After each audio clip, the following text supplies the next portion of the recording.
થોડા દિવસ પહેલાં આંબેડકર સાહેબની પ્રતિમા જોવા માટે હું કડી આવ્યો હતો. 5 કલાક અડધો કલાક હું ફર્યો પણ મને પ્રતિમા દેખાઈ નહીં. અને આજે સરસ મજાની સાફસૂફ કરીને રસ્તો ચોખ્ખો એવી પ્રતિમાને માળા પહેરાવીને આપણા વચ્ચે આવ્યા છે. માણસોના જન્મદિવસ તો બધા જન્મે છે. આપણે જન્મ્યા, નજી જન્મે, ગઈકાલે ઘણા જન્મ્યા હશે. અને અત્યારે તો 150 કરોડ આ દેશમાં થયા બધા. પણ બધાને બધા યાદ નથી રાખતા. આ જન્મના દિવસે બાળક રડે અને પરિવાર હસે, પણ મૃત્યુ થાય ત્યારે દુનિયા રડે અને મૃતાત્મા કદાચ હસતો હસતો ઉપર જતો હશે. એવા બાબા સાહેબ, એવા ગાંધીજી, આ બંને આપણા દેશ માટે દુનિયાને આપણે ભેટ આપી એમ કહી શકાય તો ખોટું નથી.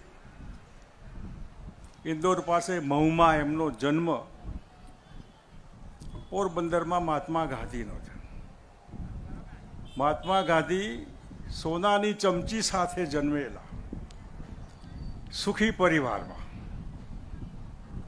અને બાબા સાહેબ દુઃખી, એટલે સમાજમાં જેને કલ્પના બહારનું એ વખતે વીતતું એવા દલિત સમાજમાં, મહાર સમાજમાં જન્મ લીધો.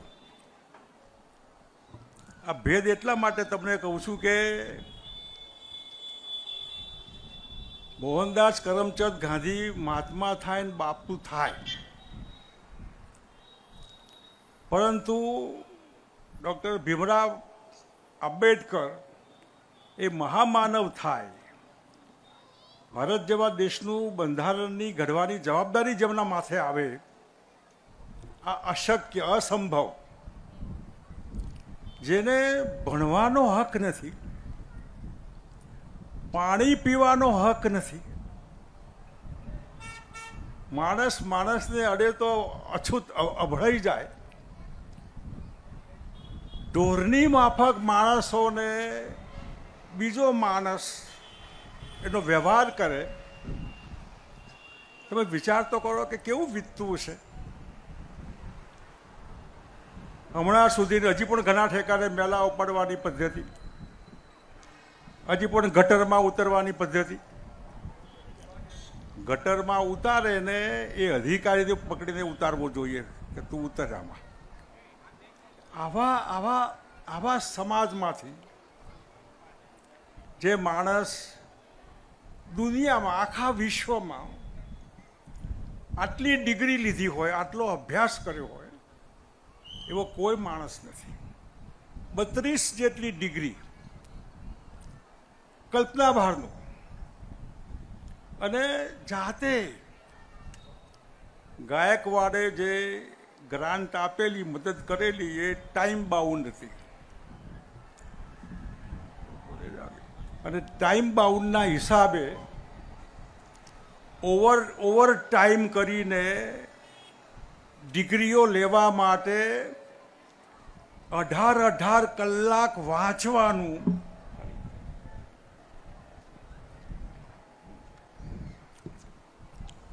તમે વિચાર કરો, 18 કલાક વાંચવાનું.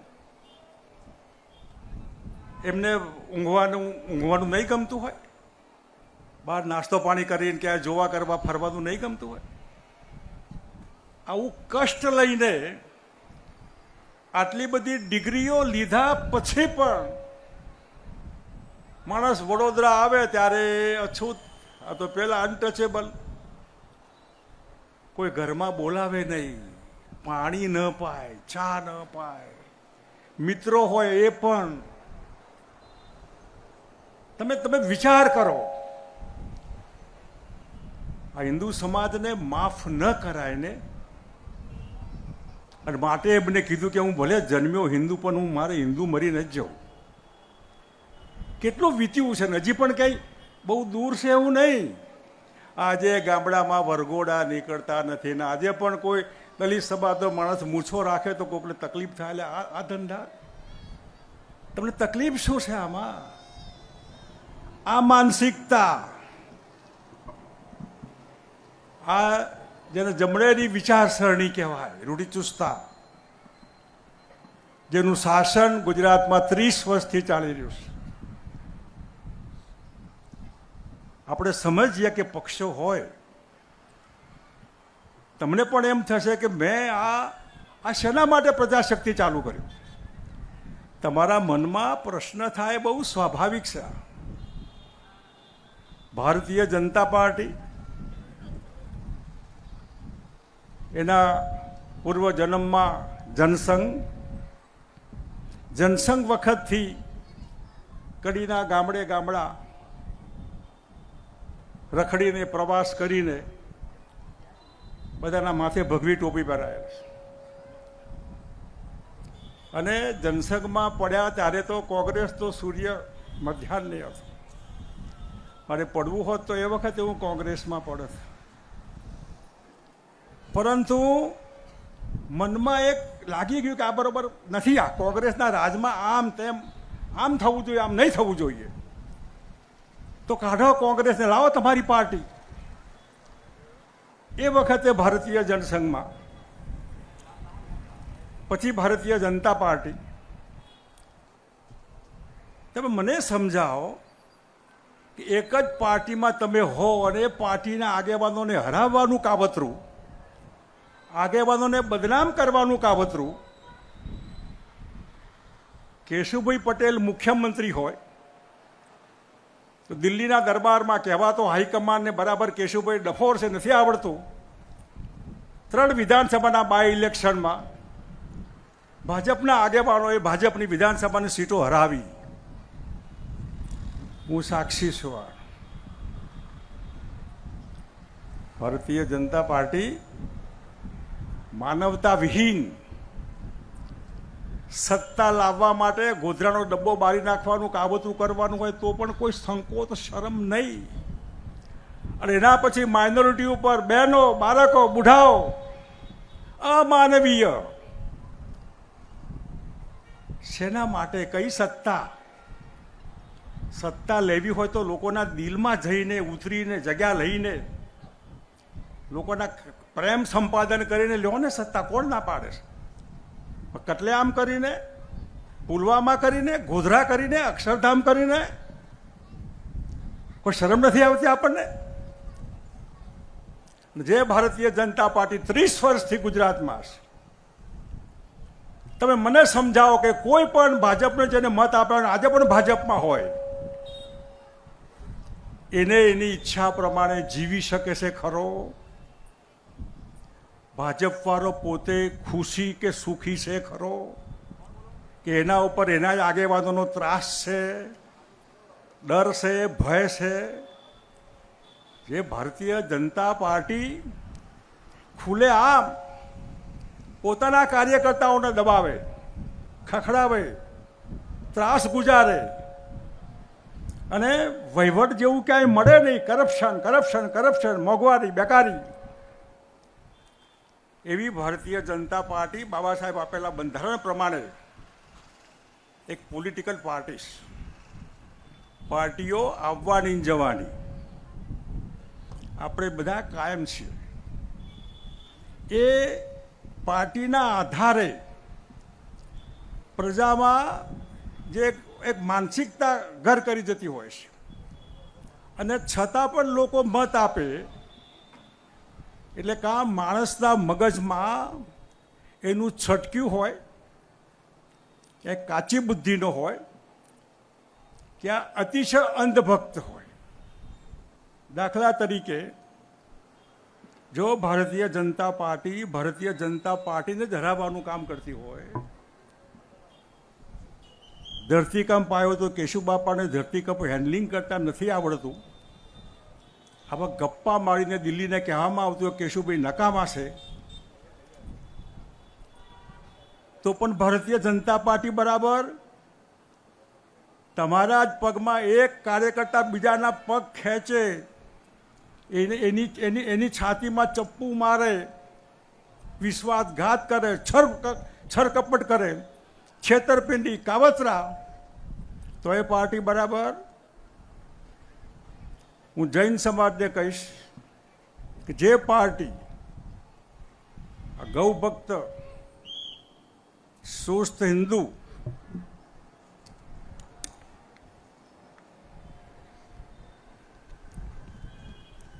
ગાયોને આપણે પૂજા કરીએ છીએ, ગૌ માતા, પણ ગૌ માતા જે કતલખાને કપાય છે, ગાયો કપાય છે, એ કતલખાનાવાળા કરોડો રૂપિયા ભાજપને ડોનેશન આપે છે ચૂંટણી જીતવા માટે, લોકોના મત ખરીદવા માટે કરોડો રૂપિયા ગાયો કાપવાવાળા, આ ગૌ ભક્તો, ગૌ માતાવાળા, ભાજપવાળા, હિન્દુવાળા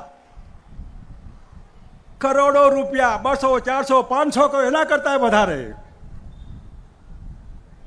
ક્યાં કંઈ થાય છે ખરું? અને એ જૈનો જે અહિંસાના પૂજારી, જૈન સમાજ, ધર્મગુરુઓ, એમને આ ખબર નથી કે ગાયો કાપવા વાળાને આ ડોનેશન ન લેવાય? આ હિંસાવાળા છે આ બધા. ગુજરાત નથી જોયું 2002માં એમે? આ પુલવામા ના જોયું? અત્યારે હાલ તોફાન ધમાલ થાય ત્યાં તમે નથી જોતા?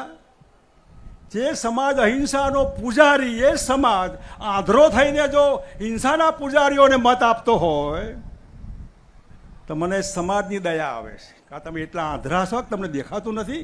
કે તમે એટલા ભાજપ ભક્ત છો? કોક તો મને સમજાવે આમાં. આ ખેડૂત સમાજ MSP જે ભાવ, હું ટેક્સટાઇલ ખાતામાં હતો ત્યારે રૂના ભાવ બહુ આપ્યા ખેડૂતો, ખૂબ. કડીમાં હશે બધા આગેવાનો. સવારે મને મળવા આવ્યા. હું ખેડૂતોને કહું છું કે તમે MSP નક્કી કર્યા હોય, તમારા નિશ્ચિત ભાવ સરકાર નથી ખરીદતી, ભેળસેળ, ગરબડ, હા ના, બીજું ત્રીજું, તો પણ ભાજપ બરાબર? અને જે ભાજપવાળાની ટીમ આખા જીનવાળા હતા, એ જીનવાળા આગેવાનો મને ગાંધીનગર મળવા આવ્યા કે તમે આ MSP ન કરતા, આટલા આ ખરીદી ન કરતા, MSP કાઢી નાખો, તમે કપાસના ભાવ નહીં કરી શકો આ બધું. મેં કીધું ભાઈ મેં આ જીનવાળા માટે નથી કર્યું, મેં તો રૂ પકવતો ખેડૂત, કપાસ પકવતો ખેડૂત, તમારા બાપા જે ગામડે હશે ને એમના માટે આ ભાવ વધારે હશે. એમને એમ કે આ શક્ય જ નથી. આપણે 10,000 કરોડ રૂપિયા બેંકોના રૂપિયા લોન લઈને આખા દેશમાં ખેડૂતોનું રૂ પૂરેપૂરું ખરીદ્યું, અને એ જ જીનવાળા પછી કહેવા આવ્યા કે થોડું કામ અમને જીનમાં આપજો, તમારું કોટન કોર્પોરેશનમાંથી અમારે કામમાં આવશે. ચાવવાના ને બતાવવાના જુદા. એટલે જે આપણને ચોખ્ખું દેખાતું હોય તો પણ આ કરવાનું હોય. 30 વર્ષ સુધી જો પ્રજાને કોઈ જાતના ભય વગર જીવવાનું હોય, એના બદલે જે આપણે આ નીડર બનો અને લીડર બનો જે કહીએ છીએ, તો લોકો ડર નીચે કેમ રહે છે? ભય નીચે કેમ જીવે? શેનો ભય? કયો ડર? તમે મને સમજાવો કે જે આપણી મહેરબાનીથી ગાંધીનગરમાં મજા કરે છે, ધારાસભ્ય હોય, પાર્લામેન્ટના MPઓ હોય, અધિકારીઓ હોય, સરકારી તંત્ર હોય, આખું સરકારી તંત્ર ફૂટી જાય. જે અધિકારીઓ પોલીસ ખાતું હોય, રેવન્યુ હોય, બીજું હોય, ત્રીજું હોય, મંત્રી એ પાર્ટીનો છે, તારો મંત્રી ન હોય. તારા મંત્રી તો મતદારો છે, આ પબ્લિક છે. એ પબ્લિકના પૈસાથી પોલીસને પગાર મળે, ડાક્ટરને પગાર મળે, તલાટીને પગાર મળે, મામલતદારને, ધારાસભ્યને, એમપીને આપણા રૂપિયાથી પગાર મળે છે. અને આપણા મતથી સાહેબો થઈને બેઠા છે. એ સાહેબોથી આપણે ડરવાનું? આપણી બીક આ સાહેબ ખખડાવશે એટલે તારે ખખડાવવાના. તું માલિક છે. આ પ્રજાશક્તિ પાર્ટી એ વી ધ પીપલ, બંધારણનો બાબા સાહેબનો પહેલો શબ્દ એ ભારત માતા કી જય નથી, માતા મહાદેવ નથી, અલ્લાહો અકબર નથી, ઇસ ધ ગોડ નથી. દેશના બંધારણનો પહેલો શબ્દ વી ધ પીપલ, આપણે પબ્લિક, આ દેશના અમે માલિક છીએ. તો માલિક હોય એવું ક્યાંક બતાવો તો ખરા તમે માલિક છો. આ 2 નંબરિયા માલિક નથી, એ આપણને ખબર નથી. કાલ સવારે ચપટી વગાડો અને ભાગે, ભાજપની સરકાર જાય તો તંત્ર બી સીધું થઈ જાય. એ પોલીસવાળા એફઆઈઆર લેતા થઈ જાય, મામલતદાર કે તલાટી પણ સીધા થઈ જાય. આટલું પ્રોટેક્શન ખોટું ન અપાય. ભારતીય જનતા પાર્ટી સત્તા હશે, પણ સત્તા તો કાયમ કોઈની નથી. સત્તા તો કાયમ કોઈની નથી રહી. માટે થઈને આટલી હદ સુધી ત્રાસ લોકોને, વધારે પડતો ડર, ભય. માટે આપણે નીડર કહીએ છીએ, શબ્દ નથી. આ આપણી જાતે એને અમલમાં મૂકવાનું છે. ડર આપણે કાઢી નાખવાનું છે. આપણાથી સરકારી તંત્ર ડરવું જોઈએ. આપણાથી ભાજપવાળા ડરવા જોઈએ કે હવે જો મતદારો વિફરશે તો, અમને મત નહીં આપે તો. અને આ બધામાં છેવટે જે ભારતીય જનતા પાર્ટી જે વાડ ચીભડા કરે, પાર્ટી પોતાના લોકોને હરાવવાનું કામ કરે, બાજુમાં મૂકી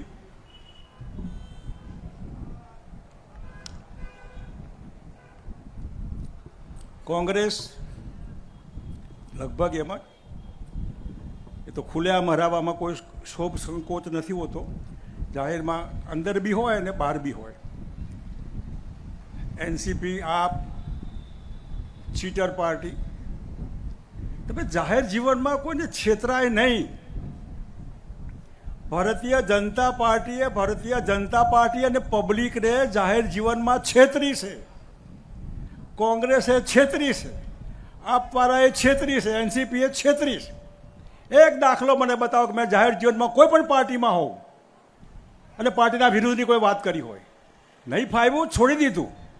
કંઈ લેવા નહીં, લેવા માટે છોડ્યું નથી. જાહેર જીવનમાં પડ્યા ત્યારે સમજીને પડ્યા હતા, અને પડ્યા પછી સત્તા તો ક્યાંય નહોતી. સત્તા આવી પછી તમે જો વધારાના થઈ જતા હોય, તમે જો મૂલ્યો ઉપર ચાલતા હોય, તમે તમારી રીતે ધોરણોથી ચાલતા હોય, અને કોઈ બદમાશોને ન ગમતું હોય, કાવતરા હોય, કાવતરામાં આખા બહુમતી ભેગી થઈ જાય, આખું હાઈકમાન્ડ બી માની જાય તો ભલે માને. પણ જો હું આમાં આટલું બી ખોટું હોય, બાબા સાહેબના જન્મદિવસે કહું છું, એક નવા પૈસા પર પણ ખોટું હોય તો મને કહો. અને સત્તા કોને કહેવાય, કોના માટે? ધર્મ સંકટના ભાગરૂપે 12 મહિના ખાલી હું બેઠો, 12 મહિના કે વહીવટ આ કહેવાય. વહીવટ લોકો માટે. સત્તા અદાણી અંબાણી માટે ન હોય, સત્તા આઈએએસ આઈપીએસ માટે ન હોય, સત્તા કરોડપતિઓ માટે ન હોય. સત્તા તો સામાન્ય માણસ જેને દવાખાનામાં કોઈ એડમિટ નથી કરતું, નથી ડાક્ટર, નવી દવાખાનું. સત્તા એક જે એફઆઈઆર નથી લેતો, પેલો પોલીસવાળો જે બેઠો હોય, ઉપરથી દબાણ હોય સાહેબનું. સત્તા નિર્દોષ માણસને પકડીને પોલીસ બેસાડીને જામીન બી ન મળે એના. સામાન્ય માણસોને સત્તા પેલો ખેડૂત કે જેને લાઈટ નથી મળતું, એને દવા ન મળે, બિયારણ ન મળે, MSP ન મળે. આવા માણસોને જેને જરૂર છે, એટલે બાબા સાહેબે બહેનોને સ્પેશિયલ, જેવી દલિત સમાજની હાલત હતી ને એવી હિન્દુ સમાજમાં બહેનોની હાલત બી ખરાબ હતી. બહેનોથી ભણાય નહીં. આજે IAS IPS જે બહેનો જુઓ છો ને એ બાબા સાહેબ, એટલે આવી પાર્ટીઓના અનુભવ પછી મને એમ થયું કે જ્યાં જઈએ ત્યાં બાપુ કંઈક કરો. આ હું એટલા માટે કહું છું કે આ મને આ હવાદ નથી. જાહેર જીવનમાં હવાદ અને પક્ષોને આગેવાનો આ મેં જોયા છે અને મેં બધું ભોગવી લીધું છે. પણ જ્યાં જવું ત્યાં આ કેમ ચાલે? જો આને માર્યો, મારી દીકરીની મશ્કરી કરી પેલા બદમાશ લોકોને, અને ભાજપવાળા ખેસ પહેરાવે છે, એને ટોપી પહેરાવે, ફુલાર પહેરાવે. જો પેલો વ્યાજ ખાવ 10% વ્યાજવાળો, ભાજપની ટોપી પહેરી એને. જો પેલો જમીનનો દલાલ, જમીન લૂંટી લીધી એને. જો પેલા ગુંડાઓ બધા, આ બધાની ટોળી એટલે ભારતીય જનતા પાર્ટી. આ ચલાવી લેવાનું. અને એની ફરિયાદ મને થાય, મને ભાજપવાળો ફરિયાદ કરે, RSS વાળો ફરિયાદ કરે, ખેડૂત ફરિયાદ કરે, ઉદ્યોગપતિ ફરિયાદ કરે, બિલ્ડર ફરિયાદ કરે, પેલા કોન્ટ્રાક્ટવાળા. આ કોન્ટ્રાક્ટ સિસ્ટમ બાબા સાહેબે અનામત અમુક સમય સુધી અને રિવ્યૂ કરવા માટે, એમાં આજની સરકારે કોન્ટ્રાક્ટ સિસ્ટમ અનામત ગઈ, મેરિટ્સ ગયા, અને આ વર્ગ આખો બક્ષીપંચ સમાજ, એમાં પાટીદાર સમાજને પણ અનામત મળી. હમણાં દલિત સમાજ, શિડ્યુલ ટ્રાઇબ સમાજ, આ એક સ્પેશિયલ કેસમાં કે તમે એર કન્ડિશનમાં ભણતા હતા, તમારે ટ્યુશન હતું, તમારે IMP હતું, પહેલાં રોડની લાઇટ પણ નહોતી, આખો દિવસ એને કામ કરવાનું હતું, વાંચવાનો ટાઈમ પણ નહોતો, તોય એને પરીક્ષા આપવાની હતી. એની તમારી હરીફાઈમાં શક્ય નથી. આ માટે સ્પેશિયલ કેસમાં, અને એ આ કોન્ટ્રાક્ટ સિસ્ટમથી બધું બંધ. 70% વર્ગ ગુજરાતનો બાબા સાહેબ આપેલો સ્પેશિયલ હક એનાથી વંચિત છે. અને કોન્ટ્રાક્ટમાં કામ કરવાવાળા કર્મચારીઓને કહું છું, એ બહેનો આંગણવાડીવાળી બહેનો હોય યા બીજી બહેનો હોય, એ વ્યાયામ શિક્ષકો હોય કે બીજા હોય કે ત્રીજા હોય, જે સરકારની સામે પડે છે, એમને હું કહું છું કે મહેરબાની કરીને તમે કા સરકારની સામે પડો તો સાથે ન રહો, તો મત ના આપો, અને મત આપો તો સામે ન રહો. તમે સરકારની સામે બી પડો છો, સરકાર દમ મારે, આ કોઈને ફોડી નાખે, બીજું ત્રીજું, તો મત સરકારને આપવાના. આંગણવાડીવાળી બહેનો મને ફરિયાદ કરતી કે બાપુ મત ના આપે તો નોકરીમાંથી કાઢી મૂકીએ. હું તમને આજે આ સ્ટેજ ઉપરથી કહું છું કે સરકાર લાવવાની તમારા હાથમાં છે. આ જો એ લોકો નોકરીમાંથી કાઢી મૂકશે અને તમે રાત દિવસ એક કરીને, શિક્ષક હોય, બીજા હોય, ત્રીજા હોય, કા સરકાર કાઢો ને એ સરકાર લાવો, તો જે દિવસથી સરકાર આવશે, તમને જે દિવસે કાઢ્યા હશે એ દિવસથી ઓર્ડર, તાજો ઓર્ડર નહીં, જૂનો ઓર્ડર તમને રિપીટ થશે. તમે માલિક છો. તમે આ નકામી સરકારને કાઢીને સારી સરકાર લાવ્યા છે. આ સારી સરકાર લાવવા માટે જે મહેનત થાય એના પરિપાક રૂપે એ સરકારે કાઢી મૂક્યા છે, એ દિવસથી તમારી નોકરી ચાલે. આ પેન્શનના પ્રોબ્લેમ સિવાય કંઈ છે જ નહીં. અને આવા બધા પ્રશ્નો કંઈક કરો, કંઈક કરો, કંઈક કરો, કોઈ બાકી નહીં. બધા પક્ષોના મને અનુભવ કે બધા ફૂટેલા. એવા ઠેકાણે મને થયું કે હું કોને કહું કે કંઈક કરો. એમાંથી આ પાર્ટી ઊભી કરી. છેવટે ઉપર જવાનું થાય ને તો ઉપરવાળો પૂછે કે આ બધી ફરિયાદ હતી તો ત્યાં કંઈ કર્યું ખરું?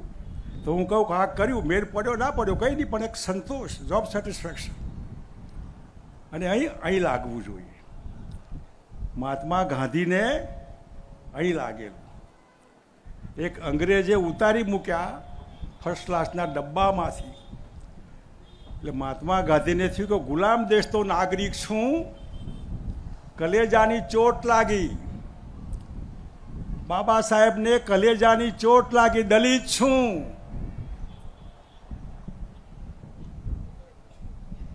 આ બધામાં ચાણક્યને કલેજાની ચોટ લાગી. ચાણક્યને થયું કે હું ચોટી નહીં બાંધું, આ બદમાશ રાજાને નહીં કાઢું ત્યાં સુધી હું ગામે ગામ રખડીને એના વિરોધમાં કામ કરીશ, ત્યાં સુધી ચોટી નહીં બાંધું. ગાંધીજીને થયું કે જ્યાં સુધી અંગ્રેજોને નહીં કાઢું ત્યાં સુધી હું કપડું, સીવેલું કપડું નહીં પહેરું, મજા નહીં કરું. બાબા સાહેબને થયું કે જ્યાં સુધી બધું બરાબર ન થાય ત્યાં સુધી હાશ કરીને નહીં બેસું. હું તમને પૂછું છું કે તમને ક્યારે એવું થાય છે ખરું કે નકામું છે બધું? આ ચોર લોકો છે, બધા દબાવે છે, ખખડાવે છે, કંઈ કલેજું છે ખરું? અહીં ચોટ લાગે છે ખરી? અને આવું થાય ને તો જ પરિણામ આવે, રૂટીન ન થાય. મારે કંઈ ખૂટતું નથી, મારે કંઈ ભોગવવાનું બાકી નથી, પણ જે જોયા પછી એમ થાય કે તમે હેલ્પલેસ છો. હું ખાલી કંઈ ના કરી શકું. ના, હું જીવું છું ત્યાં સુધી દમ મારીને કહું કે આમ થવું જોઈએ ને આમ નહીં થવું જોઈએ. કોના બાપની હાડાવાળી થાય કરી લો, જે થાય કરો. યાર શું લૂંટવાનું છે તમારી પાસે? કયા આઈટી, કયા ઇન્કમ ટેક્સ, કયા ઈડી, કઈ સીબીઆઈ, આ કયા કરોડપતિઓ છે? આમાં ગુજરાતની 90% પબ્લિક કરોડપતિ નથી. આ કરોડપતિ નથી એને આઈટીની હારાબારી નહીં, ઈડીની હારાબારી નહીં, પોલીસની ભાજપની સારાબારી નહીં, સીબીઆઈની સારાબારી નહીં, અને નિર્દોષ લોકોને હેરાન કરશે. તો પ્રજાશક્તિ ડેમોક્રેટિક પાર્ટીની ટીમ જ્યાં હશે ત્યાં અહીંથી ધોકાડીને જરૂર પડે પહોંચીશું. ખબરદાર જો આ રીતે સતાવ્યો છે તો બહુ થઈ ગયું, હવે નહીં ચાલે. આજે ગાંધીજી વાળું નહીં ચાલે, નમસ્તે વાળું નહીં. જે ભાષામાં એ સમસ્યા ને એ ભાષામાં જવાબ અપાય. અને માટે આ 2 બાય ઇલેક્શન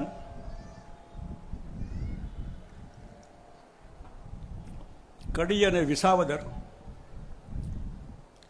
મને થયું કે આમાં કોને ફાયદો ને કોને નુકસાન.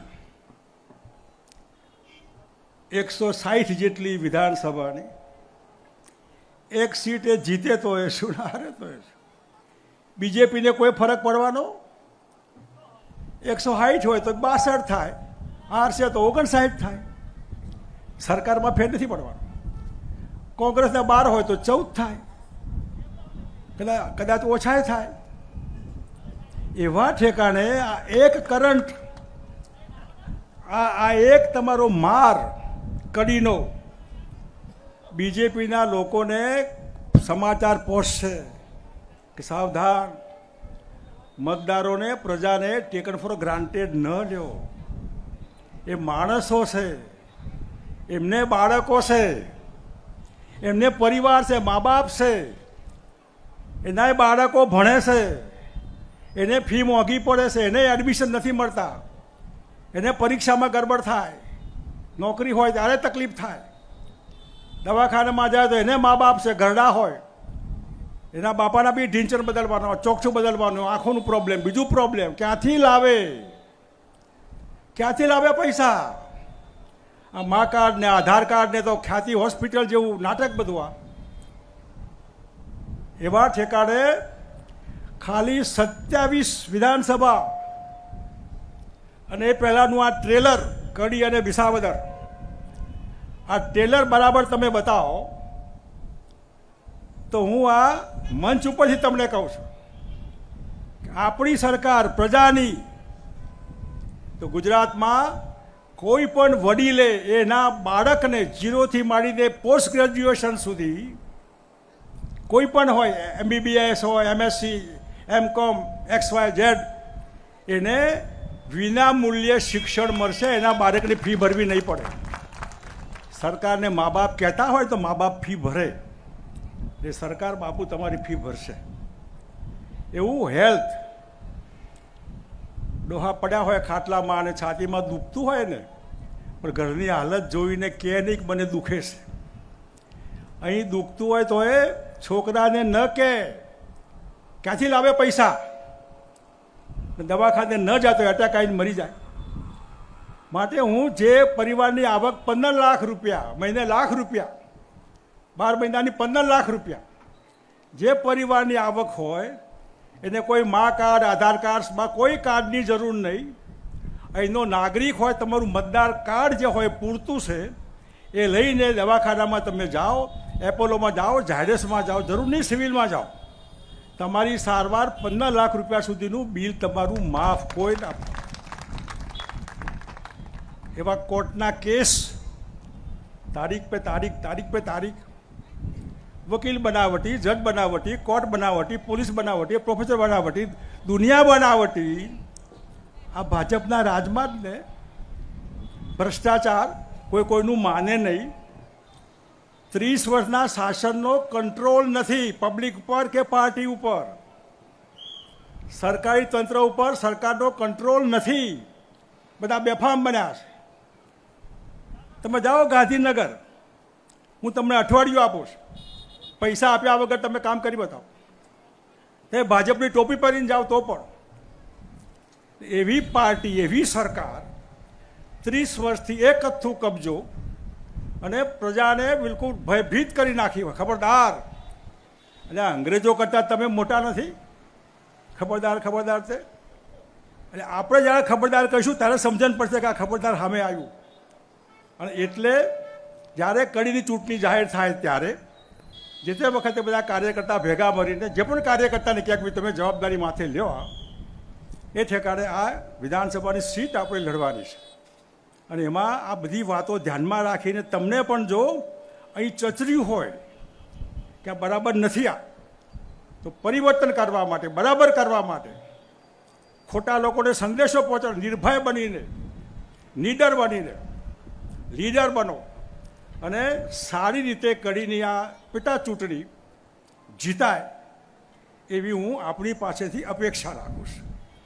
બીજેપીનો જે ધારાસભ્ય બહુ ખરાબ માણસ, બહુ સારા માણસ, દીકરાની બી નોકરીની આજીવિકાનું ઠેકાણું નહીં. મેં એક ભાજપના આગેવાનને કીધું કે 10-20 લાખ રૂપિયા આપ્યા આવો આના ઘેર. જાહેરાતોમાં કરોડો રૂપિયા વાપરો છો, રોજ જાહેરાત. એક 10-15 લાખ રૂપિયા આના ઘેર આપો ને, એના બેનના હાથના આપ્યા હોય જરા. આ માનવતા કહેવાય. અને એવા ઠેકાને એક સારી રીતે કડીની આ પેટા ચૂંટણી આપણે જીતીએ એ શબ્દો સાથે આપ સૌનો આભાર. જય હિન્દ.